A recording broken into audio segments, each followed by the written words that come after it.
Oh, man. I had a terrible dream that Disney bought Star Wars and just made a bunch of garbage. Good thing that wouldn't happen, right? Let's put on a movie. Let's see what we got here. Wait a minute. Ah! Ah! Ah!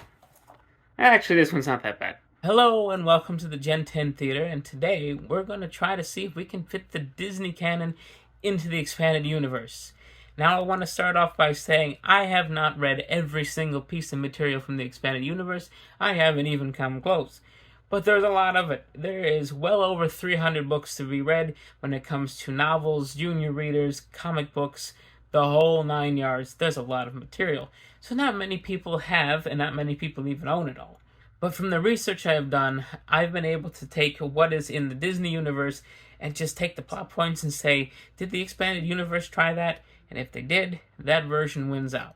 So we're going to start off with the sequel trilogy, and of course, right off the bat, that's going straight out the window. And that's because we've had multiple trilogies, duologies, quadrilogies, and whatever you want to call an trilogy when there's 19 parts. We had all that in the expanded universe, and pretty much all of them were better than what we got. Now, that's not to say that the expanded universe was perfect by any means.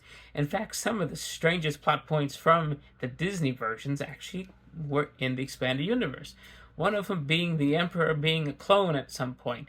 Yeah, that was in the expanded universe. It was done completely differently, and some people liked it, some people didn't like it. That's up in the air, but it happened. Another plot point that they stole was Han and Leia's son turning to the dark side. Yeah, that happened in the expanded universe, and the family in the expanded universe really felt like a family.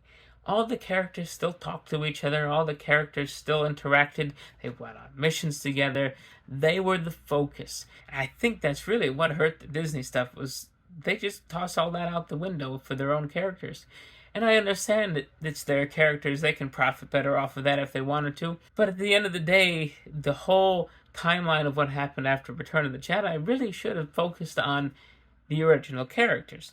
And continuing with the original characters, how about the Solo movie? Well, that one has to go as well. And that's because we got a lot of Han Solo material and even Lando material back in the expanded universe. We had his origin story in the Han Solo trilogy of the late 90s. We even had his smuggling days and talks about the Kessel Run in the Han Solo Adventures trilogy. And there was a companion trilogy called the Lando Calrissian Adventures trilogy. Together we have plenty of material. We have 9 books here that can replace one movie that unfortunately wasn't the best, and it really came down to, once again, Disney trying to cram things together, taking 2 different movie styles and having reshoots, piecing them together. It really was a mess through the whole thing, and we have a much better option with all those books that came out in the expanded universe. And that leaves us with one more movie, at least at the time of this filming. I know they're making supposedly a Rey movie, and this person has a trilogy, that person has a trilogy. Who knows what we're actually going to get? It's hard to say. But out of what's left, we have Rogue One. And now, can that exist? Yes. And that's good, because that was a good movie. There's not really that much in Rogue One that contradicts other things that has happened. Now, in the expanded universe, talks about the people who made the Death Star. They never mention Galen Erso at all. But that doesn't mean he didn't exist, because in the expanded universe, the Death Star was being built by Tarkin and his lead scientists and his team. Now, obviously, it takes more than a team of 5 people to build a spaceship the size of a small moon, so it's very possible to have had Tarkin leading all these people, making the shape, making the decks, making, the little turbo laser cannons that were swiveling on the surface. But then you could also have a team who was also working on a secret weapon that became the big laser. So there's no reason why the Rogue One material doesn't fit, which opens us up to all of its companion material when it comes to its book and the Andor series.